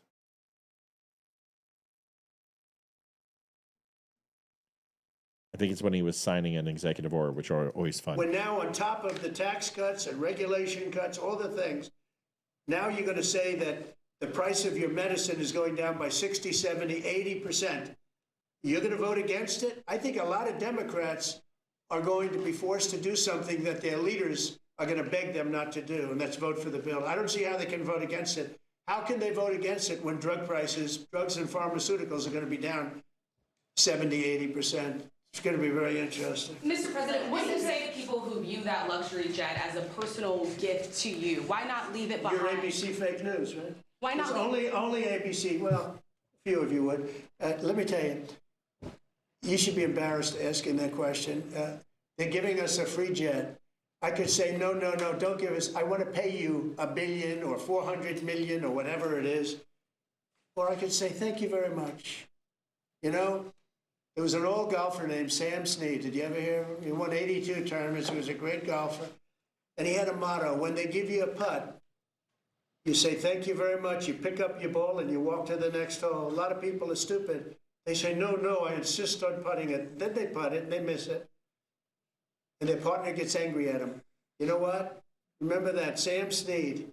When they give you a putt, you pick it up and you walk to the next hole and you say, thank you very much. That's a good saying. Look at this and say, have you ever been given a gift worth millions of dollars and then not received anything? It's not a gift to me. It's a gift to the Department of Defense. And you should know better because you've been embarrassed enough, and so has your network. Your network is a disaster. ABC is a disaster. Here is the bill. Bobby, come on over here. He's such a badass. Oh, I love it. I mean, seriously, this whole thing on this jet is just, it's just Are show. people freaking out over this jet? Yeah, it's a threat to our democracy. It's bribery. It's a foreign government passing influence inside the United States. It's all of these things. People are. So, thank God. Brenda Shepard, heart emoji, 1725. Thank you, folks. 212. We're $88. Let our people go. We're ready to go relax. What's up? We're going to go relax as soon as you allow us to. It's been a long night. But yes, it is Hebrew. Sorry, someone asked what language it was. It was Hebrew. Here is a video. Former DOJ official who's formed a support group for former and current DOJ employees. Hayden, the lights look wonderful. Took a while. Yes, the cat's wondering why we're not out of here yet. All right, here it is. This is interesting. The mission of DOJ's Civil Rights Division, when this is done correctly, what is it supposed to look like? Well, for almost 70 years, the Civil Rights Division has been tasked with enforcing our nation's civil rights laws. These are laws that Americans wanted. These are laws that Congress passed. And Congress and the American public wanted to move past the dark days when unchecked discrimination and segregation existed. And the Civil Rights Division does a whole lot of things. It enforces laws. You mean those laws that liberals put in place, the Democrats? Okay, just want to make sure I understood. The voting sector, in employment, in housing, with respect to people with disabilities. It is the most important civil rights office in this country. It has a storied past, and it is now being destroyed. And I want to be clear, you yourself have worked under 4 administrations, 7 attorneys general. I think there are people who think, well, an administration comes in and they should get to pick their people and they should get to set their priorities. What we are seeing, this is not about Democrats. It is not about Republicans. I switched from due dates to due dates, and it made me go from week. Truly an unprecedented move to gut not only DOJ, but the Civil Rights Division. Sorry. That's enough. Certainly, a president comes into office with his shut up, own lady. priorities. Hold on. But the Civil Rights Division and the DOJ as a a whole, I don't know they where are the window went. tasked with The whole thing's enforcing- melting down, Livia. Hold on a second. I got to reply to this jackhole. My response was removed, but look at my first sentence. You literally said he should have that over his mouth. Okay, I didn't remove your comment, dummy. I don't know why people just... I really want to get rid of YouTube because it's useless. I love our people who watch, but really it does suck. It's everybody is a fucking Jew hater. You know, they hate Jews. That's all they do. And I'm just tired of them. I'm tired of that channel. And then if I say anything, they blacklist us. Here's the whole point of that thing. And then you don't need, if you're fired, suck it up and deal with it. We've all been fired from jobs. Deal with it. Why do you need a safe space? Why do you need counseling? Go look for another. You know, the greatest cure to getting fired from a job is finding another job. finding a new one. That's better than the last one. Always better.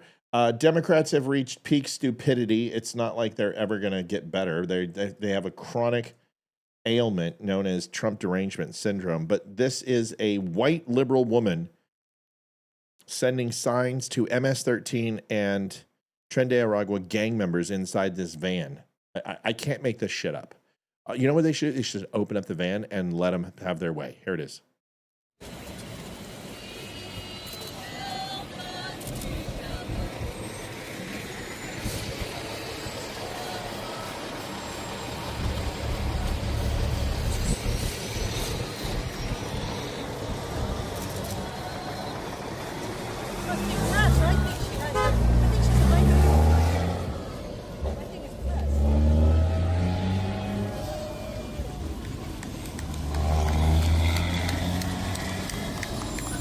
You know, there was not one liberal that went over to Israel and tried to visit or tried to help in the assist of the returning of the American hostages.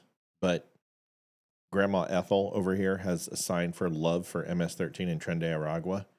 Why don't they do this? Why don't they get her a visitor's pass? And Send her down to El Salvador for that visitor's No, pass. that's too much. No, that's too much. Hear me out. Let's intake these boys in. Let's shave their heads. Let's give them an anal cavity search to make sure they're not having any drugs or weapons. Let's get them their slippers and their prison orange, and let's get them comfortably safe in their cells. And I want to make sure that you put the 3 rapists all in the same same cell, because it's 4 bunks per cell. So the top's going to take 2 rapists, and the one on the left is going to be a rapist, and then leave that last one open for a very special visitor who is so full of love. And let's take Grandma Fudpucker, and let's put her as the 4th roomie in that cell and let her stay with those people. And let her show her love to those 3. And let's see how that works out for her. I was thinking something really bad. I don't know if I can say In the same morning, if she is 100% all about love and they're all sitting there smoking a cigarette, singing Kumbaya, fantastic. But I have a feeling what will happen is that she will be violated 75 ways to Sunday and murdered. And I think that is very telling. I don't understand these people who love Hamas. I don't understand these people who love gang members. What the fuck is wrong with you people? You're literally the people who get in the cage with the tiger at the zoo. And you're saying, I just want to hug it. I want to hug. Oh, it's a mountain lion. Let's feed it. Liv. Yeah. I don't know if I can say what I'm thinking. Well, is it racist? No, it's not racist. No, it's... Okay, say it. How about God the women and the children who were raped and killed? Could they have switched to liberals' kids and see how much they like those gang members now? Oh, but they would never put themselves in that situation. See, because liberals aren't going to allow their kids to interact with people like that. See, that's the problem, because it's not the liberals who live in the inner cities. It's not the liberals who live in the barrios. It's black people and Mexicans who live in it, and they suffer the worst from that. But it's not the white, richy, uppity elitists. They go to private schools. Excuse you. Last video, and then we got to go. Listen, if somebody has the ability to close that gap on our, that's great. If not, this is our last video either way. It's emotional stupidity. That's right, Kat. That is very good. Very good. I want to hug it and pet it and name it George right. Yeah, Granny Panties is a moron. That chick deserves everything. This is going to piss you off. So maybe you guys should donate beforehand. But we're out of here. I'm going to go. It's too late. We got to go. So here's our last video, and then we'll do our 1 minute. Dr. Olson had a decision. You are in the perfect place to start on blockers. And she promises to begin giving. Donnell, subscribe. Thank you, Don. We appreciate it. Donnell. Appreciate you subscribing. Thank you. Her estrogen, female hormones, in 2 years. Around 13. That's what I think. Yes, you're not going to develop breast buds on the blockers, but you're not going to wait until 16 to start. You know that, okay? Josie received the blockers as an implant in her arm. It's okay if you cry. So with all the bravery she could muster, You're going to feel a little bit of a... Josie held on tight. Ow! As another chapter opened in this young girl's life. Closing up the skin. A lot of times it strikes me that had this happened just 20 years ago, Thank you. I wouldn't have been able to give her blockers and she would have had to go through male puberty. That terrifies me. It's all done. Do you want a hug? I don't know that she would have survived male puberty. Pretty sure she would have. Oh, my God. He would have. That mother needs to be slapped. That mother needs to go to jail. Yeah. For child abuse. 20 years ago, you would have been taken out and you would have been removed, and that child would be put in custody of somebody who actually can make the right decisions. Why does it...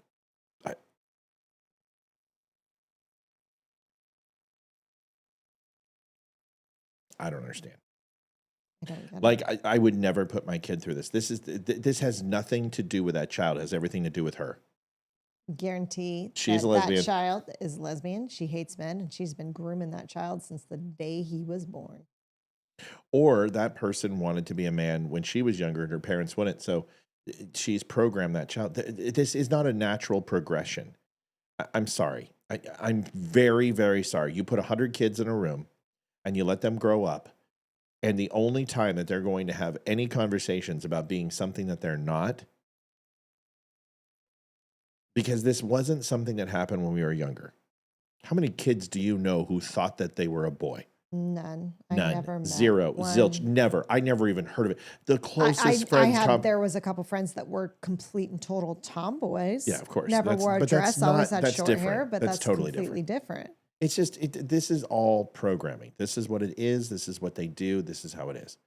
It's sad and wrong and sick. And the fact that you hold her down and you put in a blocker, if you have to stop somebody from being who they are, then that's not who they are. Or that's who they are. You know what I mean? Paul says, how much do we need, Matt? I don't know, dude. Paul, you do so much. I think it's like $88 or something. Is that right? 88? Yeah, it's $88. Yeah. I'll do one more video just because it's a nice round number on the 10:30, and then we're out of here because Olivia's got to, it's gonna be a long day. This is, man, Department of Justice is opening up an investigation. Epic City. Into Epic City. It's a community in Texas. Oh, I've heard about this. It's a Muslim development in Texas, and they're trying to implement Sharia law. I've heard about this. This is it. They only let Muslims buy land there and buy homes there. It's Sharia law. That's it. I guess they built the person who started this. They built their 3-story home right next to the police department or something like that, and they can see there's a patio on the top level where they can see into these gates and stuff like that. All right, let's watch this. See what happens. Nestled in the heart of Josephine, Texas. It is about 20 miles and 20 minutes from Epic.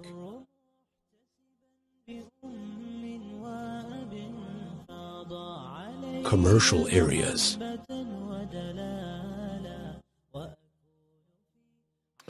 Oh, there's a beheading center. Look at that right in the middle. Nice. Oh, snack bar. Welcome to Epic 2.0.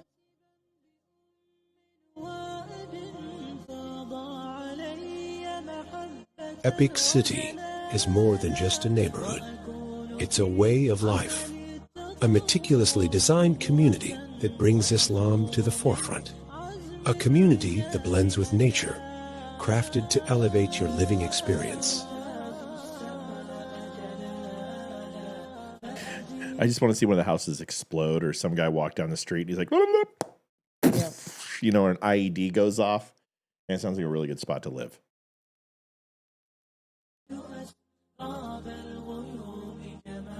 With single-family homes, multi-family townhomes and apartments, senior living, and in the heart a mosque and a school. Parks for Eid prayer, carnivals and community events. Multiple fields for sports including soccer. Where's the titty bar? Is there a titty bar? Cricket, tennis, and volleyball. So basically pussy sports. And public schools 10 minutes away. They're not going to send their kids to public schools. Are you serious? So you can throw acid on any woman who learns and know right where to go. Big City, a housing community where we celebrate diversity and promote unity. Our community is designed to foster. That's funny. That's funny. As long as you follow Sharia law. Exactly. As long as you're not a a sense woman. of belonging. And you wear a burqa. Because what says diversity like not being able to see anything about anybody? And as long as you're anything, you know, you have to be Muslim to live here. But yeah, we totally celebrate diversity. Thomas Austin got it best. He's like, put like a pig farm. I would put a cow and pig farm on both sides of that and pump freaking giant fans blowing into that place. Put pig shit everywhere. Yep. Throw pork chops over the fence constantly. I agree. And inclusivity for all residents, regardless of their background. Yeah. Oh, that's funny. Texas, if you do this, I'm.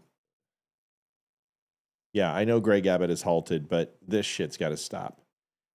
Listen, Chinatown, Koreatown, Germantown, that's different. But what you're saying is that you're going to segregate people based upon religious belief and ethnicity, and that is most assuredly racist. Fair housing law will not allow that.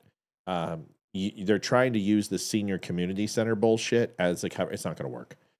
That's the what they're getting through. It's not going to process. Texas isn't going to allow this. But I'm telling you what, California will. Go to California. New York will. Oregon will. These states will. And that is something that should scare everybody. I'm telling you, folks, we have a choice. We have a choice. We can either keep our country or lose our country. And if you want to be all sensitive and shit and be all inclusive and say, yes, we want all people here. It doesn't matter if they're terrorists. It doesn't matter if they literally are from the Congo and they cut people's heads off or they have AIDS. You know what? I'm sorry, but we need to establish our country based upon loyalty and devotion to country and assimilation. I don't care if you're black. I don't care if you're brown. I don't care if you're green. What I care about is that if you want to cause our country harm and you're not willing to become a part of this, you're out of here.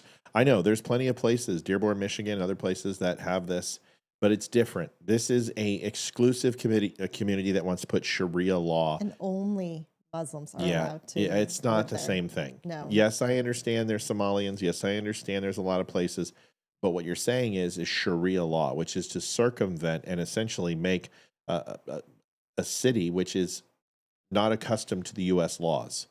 That's not the way this works. You're not going to put a sovereign country inside of our country. It's just not going to happen. Ash. What does she have?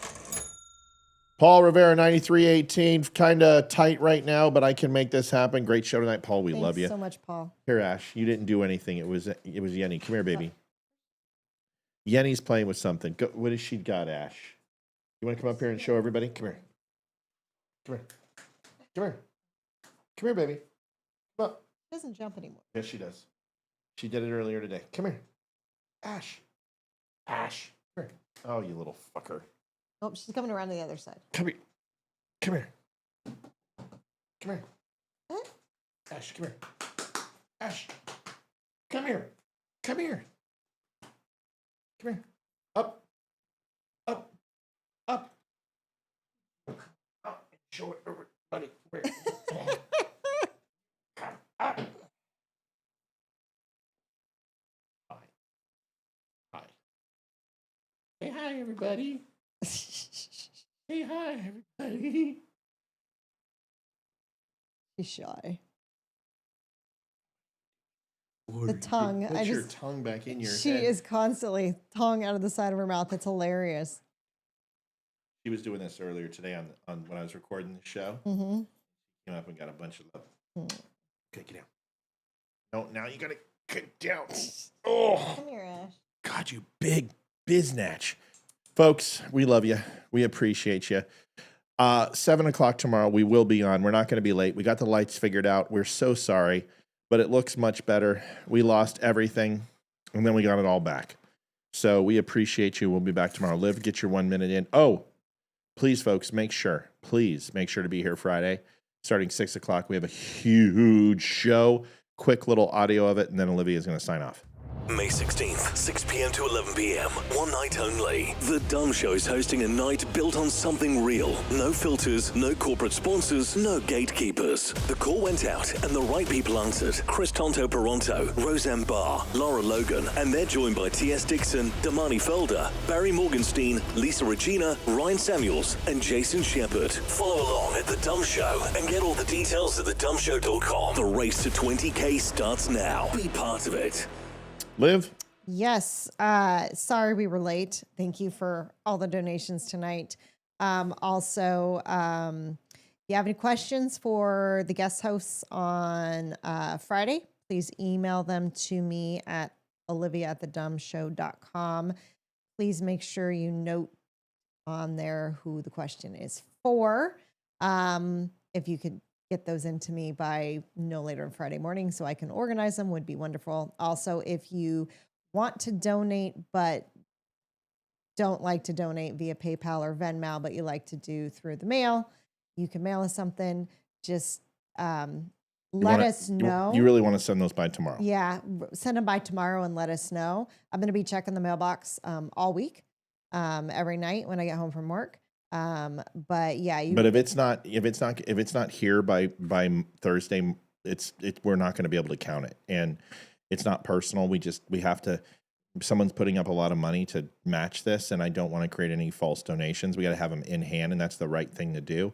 That's the ethical thing to do. So we appreciate you guys. We're sorry for tonight. We had all weekend. Everyone remembers the test show. I was working on the lights and getting everything set up. Yep. Power went out of the house. We lost everything.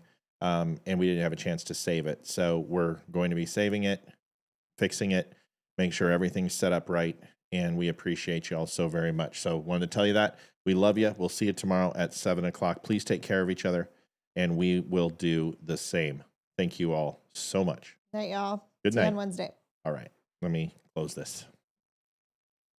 Thank you, guys. Adjusting transmitter output. This is the Don't Unfriend Me Show with your hosts, Matt, Leroy, Amy, and Olivia. Geopolitics, military analysis, and election coverage. Coming to you live on all major social media channels at The DUM Show. Honest, direct, unfiltered. We can agree, we can disagree. Just don't unfriend me.